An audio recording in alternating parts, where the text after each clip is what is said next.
Imagine having microscopic tools so precise they can actually rewrite the basic code of life. Yeah, it sounds like science fiction, doesn't it? It really does.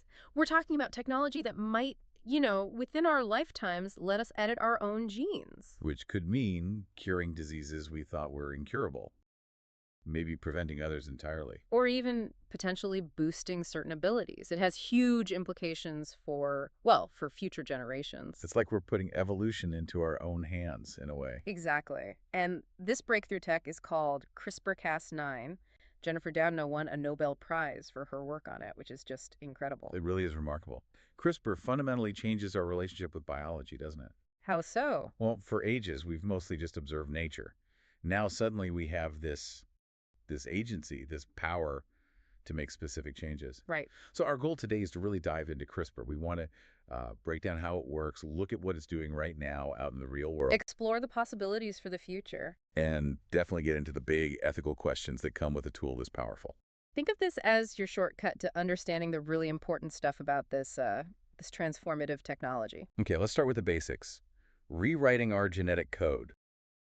It still sounds almost magical. How does CRISPR actually pull that off? Well, at its core, CRISPR is about making incredibly precise edits to DNA, the blueprint in our genes. It uses these molecules called RNA. Think of them as temporary instruction sheets copied from the DNA. Okay.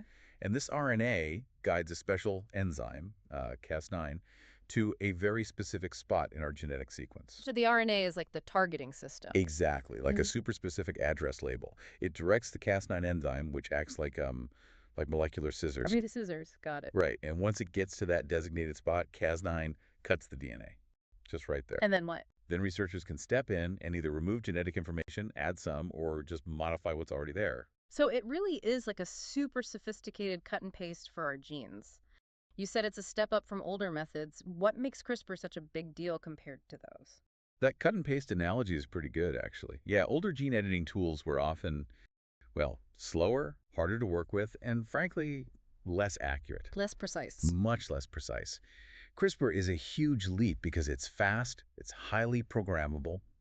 Scientists can design that RNA guide fairly easily to target almost any DNA sequence they want. Okay, that programmability sounds key, It is. And it's also much cheaper and just generally easier for researchers to use. which means more labs can actually use it. Precisely. That accessibility has blown the doors open for gene editing research. It's not just a technical detail, it means more people, more ideas, faster progress. But maybe also raises questions about who gets to use such powerful tech. That's definitely part of the conversation we need to have.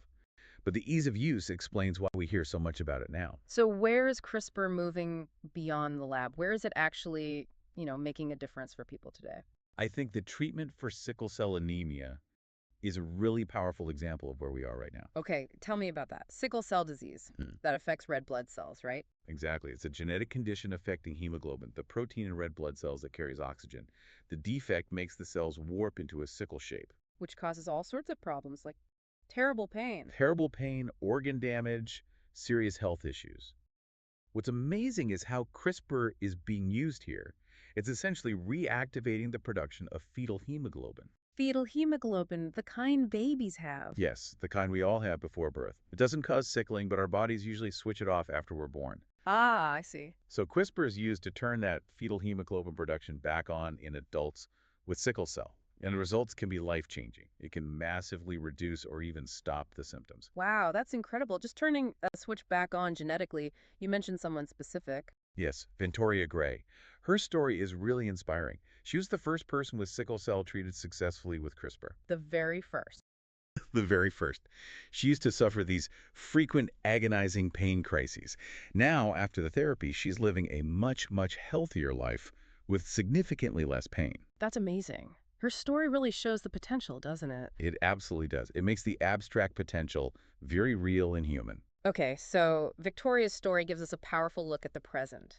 It makes you wonder what else is coming down the line in medicine. Well, the potential is just vast. Researchers are looking at CRISPR for a whole range of genetic disorders, Like what? things like Huntington's disease.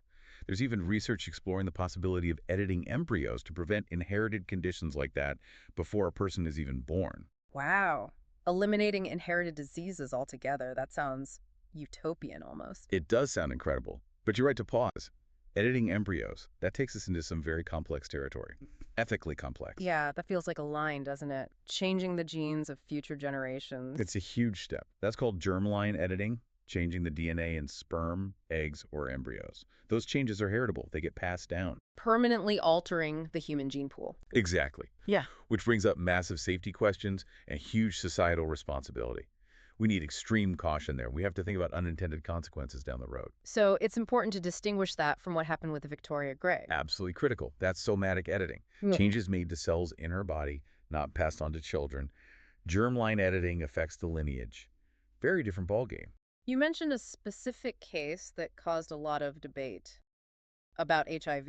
Yes, back in 2018, a scientist in China announced he'd used CRISPR on human embryos, claiming it was to make them resistant to HIV. And that caused an uproar. A global uproar, for several reasons.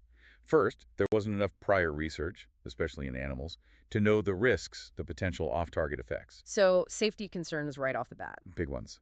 Second, there are already effective ways to prevent HIV transmission. So was this major intervention necessary? Was it ethically justified? Good question. And third, it really highlighted this slippery slope concern. If we start editing embryos for this, what's next? Where does it lead? Right. It opened up that whole can of worms about enhancement versus therapy. Precisely. It really underlined the deep ethical issues around germline editing, which again is very different from the somatic editing used for sickle cell. Okay, that distinction, somatic versus germline, is super important. So even if we stick to somatic editing, like for sickle cell, are there still big technical hurdles? It can't be easy getting CRISPR where it needs to go in the body. You're absolutely right. It's not simple. Delivery is actually one of the biggest challenges right now. Delivery. Getting the CRISPR tools, the Cas9 enzyme, and the guide RNA safely and efficiently to the specific cells that need fixing. The body's complex. Especially for things deep inside, like organs. Exactly. Reaching tissues like the brain or the lungs, getting the right dose to the right cells at the right time. That's tough. So how are researchers tackling that? They're exploring all sorts of methods.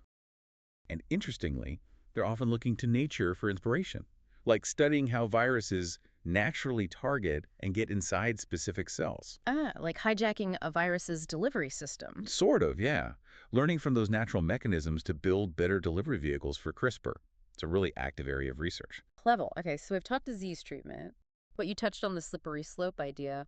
What about using CRISPR not for disease, but for enhancements? Right. That's the other big ethical frontier, using CRISPR to, say, try and boost traits unrelated to disease, maybe muscle strength, cognitive abilities, athletic performance. Making better humans. That's the fear, or the possibility, depending on your perspective.